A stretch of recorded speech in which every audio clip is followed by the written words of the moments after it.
കർത്താവായ ദൈവത്തിൻ്റെ നാമം വാഴ്ത്തപ്പെടുമാറാകട്ടെ. ഈ യൂട്യൂബിലൂടെ ദൈവിക സന്ദേശം കേൾക്കുന്ന എല്ലാവർക്കും കർത്താവായ യേശു ക്രിസ്തുവിൻ്റെ നാമത്തിൽ സ്നേഹവന്ദനം അറിയിച്ചു കൊള്ളുന്നു. ഈ ദൈവിക സന്ദേശം നിങ്ങളുടെ ജീവിതത്തിൽ ഏറ്റവും അനുഗ്രഹമായി മാറിയെങ്കിൽ മറ്റുള്ളവർക്കൂടെ ഷെയർ ചെയ്യുവാൻ കർത്താവായ ദൈവത്തിൻ്റെ നാമത്തിൽ അപേക്ഷിക്കുകയാണ്. എബ്രായ ലേഖനം 4:1 അവൻ്റെ സ്വസ്ഥതയിൽ പ്രവേശിക്കുവാനുള്ള വാഗ്ദത്തം ശേഷിച്ചിരിക്കുകയാൽ നിങ്ങളിൽ ആർക്കെങ്കിലും അത് ലഭിക്കാതെ പോയെന്ന് വരാതിരിക്കുവാൻ നാം ഭയപ്പെടുക. ഈ എബ്രായ ലേഖനത്തിൽ നമ്മൾ പഠിച്ചു നോക്കുമ്പോൾ പഴയ നിയമത്തിലും പുതിയ നിയമത്തിലും ഒരുമിച്ച് ക്രോഡീകരിച്ച് എഴുതിയ ലേഖനമാണ് ഈ എബ്രായ ലേഖനം. എന്നാൽ ഈ എബ്രായ ലേഖനം ആര് എഴുതിയെന്ന് വ്യക്തത വേദ പണ്ഡിതന്മാർ പറഞ്ഞിട്ടില്ല. എന്നാൽ ഇവിടെ പറഞ്ഞിരിക്കുന്നത് അവൻ്റെ സ്വസ്ഥതയിൽ പ്രവേശിക്കുവാനുള്ള വാഗ്ദത്തം ശേഷിച്ചിരിക്കാൻ നിങ്ങളിൽ ആർക്കെങ്കിലും അത് ലഭിക്കാതെ പോയി എന്ന് വരാതിരിക്കുവാൻ നാം ഭയപ്പെടുക. അപ്പോൾ കർത്താവായ ദൈവത്തിൻ്റെ സന്നിധിയിൽ നാം പ്രവേശിക്കുമ്പോൾ ദൈവം തന്നിരിക്കുന്ന വാഗ്ദത്തം ഒരിക്കലും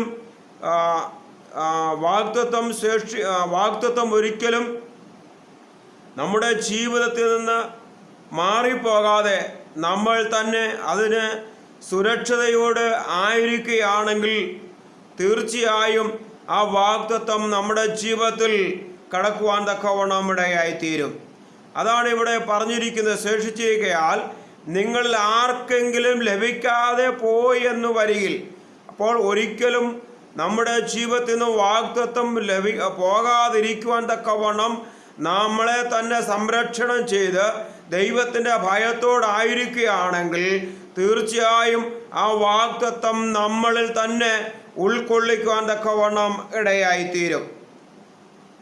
എബ്രായ ലേഖനം 6:12 പറയുന്നു, അങ്ങനെ നിങ്ങൾ മന്ദതയുള്ളവരാകാതെ വിശ്വാസത്തിൽ ദീർഘക്ഷമയാലും വാഗ്ദത്തങ്ങളാലും അവകാശമാകുന്നവരുടെ അനുകാരികളായിത്തീരും. Praise the lord. അപ്പോൾ കർത്താവായ ദൈവത്തിൻ്റെ സന്നിധിയിൽ നമ്മൾ ദൈവത്തിൻ്റെ വാഗ്ദത്തം വിശ്വാസത്തിൽ ഒരിക്കലും മന്ദത വരാതെ നമ്മൾ ഉറച്ചു നിന്നുകൊണ്ട് നമ്മൾ വിശ്വാസത്താൽ നമ്മൾ ദീർഘക്ഷമയോട് നമ്മൾ മുമ്പോട്ട് പോവുകയാണെങ്കിൽ ആ വാഗ്ദത്തം നമ്മുടെ ജീവിതത്തിൽ അത് പ്രാപിക്കുവാൻ തക്കവണ്ണം ഇടയായിത്തീരും. ആ വാഗ്ദത്തം നമുക്ക് അവകാശമാണ്. ഹല്ലേലൂയ. അവകാശമാകുന്നവരുടെ അത് അനുകാരികളായി തീരും. അപ്പോൾ ദൈവത്തിൻ്റെ വാഗ്ദത്തം നമ്മുടെ ജീവിതത്തിൽ സ്വീകരിച്ചുകൊണ്ട് നമ്മൾ മുമ്പോട്ട് പോകുകയാണെങ്കിൽ തീർച്ചയായും സ്വർഗീയ പിതാവായ ദൈവം നമ്മുടെ ജീവിതത്തിൽ വലിയ അനുഗ്രഹങ്ങൾ പകരുവാനിടയായി തീരും. അതുകൊണ്ട് നമ്മുടെ ജീവിതത്തിനകത്ത് മന്ദത വരാതെ വിശ്വാസത്താലും ദീർഘക്ഷമയാലും വാഗ്ദത്തങ്ങളുടെ അവകാശം നമ്മൾ ഉറപ്പിച്ചുകൊണ്ട് തന്നെ നമ്മൾ മുമ്പോട്ട് പോകുമ്പോൾ തീർച്ചയായും നമ്മുടെ ജീവിതത്തിൽ ആ വാഗ്ദത്തം ലഭിക്കുവാൻ തക്കവണ്ണം ഇടയായിത്തീരും. അതുകൊണ്ട് ഈ ദിനങ്ങൾ യഹോവയായ ദൈവത്തിൻ്റെ അടുക്കൽ കർത്താവാ ദൈവമേ എന്നെ സമ്പൂർണ്ണമായി ഏൽപ്പിച്ചു തരികയാണ്. എൻ്റെ ജീവിതത്തെ എൻ്റെ കർത്താവേ വാഗ്ദത്തം അത് മുറുകെ പിടിക്കുവാനുള്ള കൃപ എനിക്ക് തരുമാറാകണമേ. എൻ്റെ ജീവിതം മന്ദതയായി പോകുവാനല്ല, വിശ്വാസത്താലും ദീർഘക്ഷമയാലും അത് ഉറച്ചു നിൽക്കുവാൻ തക്കവണ്ണം എനിക്ക് കൃപ തരണമേ എന്ന് ദൈവത്തോട് പ്രാർത്ഥിക്കുമ്പോൾ തീർച്ചയായും ആ വാഗ്ദത്തം നമുക്ക് മുറുകെ പിടിക്കുവാൻ തക്കവണ്ണം ഇടയായിത്തീരും.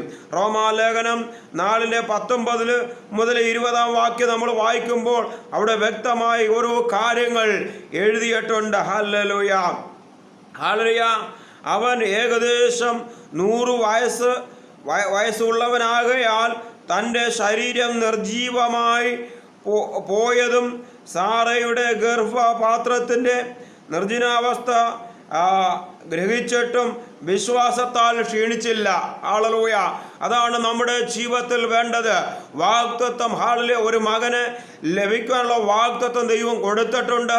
ആ 100 വയസ്സ് വരെയും ആയിരുന്നുവെങ്കിലും ദൈവം തക്ക സമയമായപ്പോൾ ആ വാഗ്ദത്തം, ദൈവം കൊടുത്ത വാഗ്ദത്തം അബ്രഹാമിലൂടെ ദൈവം നിറവേറ്റുവാൻ തക്കവണ്ണം ഇടയായി തീർന്നു.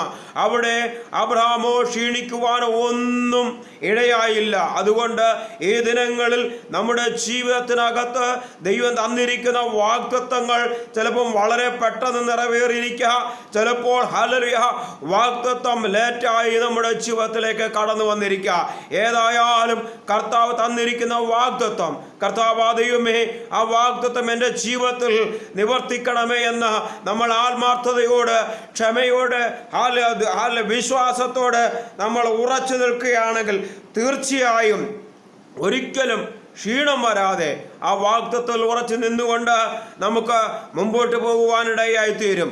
അതുകൊണ്ട് ഈ ദിനങ്ങളിൽ ദൈവസന്നിധിയിൽ നമ്മെ ഏൽപ്പിച്ച് നമുക്ക് കൊടുക്കാം. കർത്താവ് ദൈവമേ എൻ്റെ ജീവിതത്തിൻ്റെ ദൈവം വലിയവ ചെയ്യണമേ എന്ന് പറയുമ്പോൾ, ആ വാഗ്ദത്തം എൻ്റെ ജീവിതത്തിൽ കർത്താവെ നിറവേറ്റി തരണമെന്ന് പറയുമ്പോൾ ദൈവം നിറവേറ്റി തരുവാൻ തക്കവണ്ണം ഇടയായി തീരും. അതുകൊണ്ട് ഈ ദിനങ്ങൾ ദൈവസന്നിധിയിൽ നമുക്ക് ഉറച്ചു നിൽക്കാം. ഈ തിരുവചനങ്ങളാൽ കർത്താവ് ദൈവം നമ്മൾ ഓരോരുത്തരെയും ധാരാളമായി അനുഗ്രഹിക്കുമാറാകട്ടെ. ആമേൻ, ആമേൻ.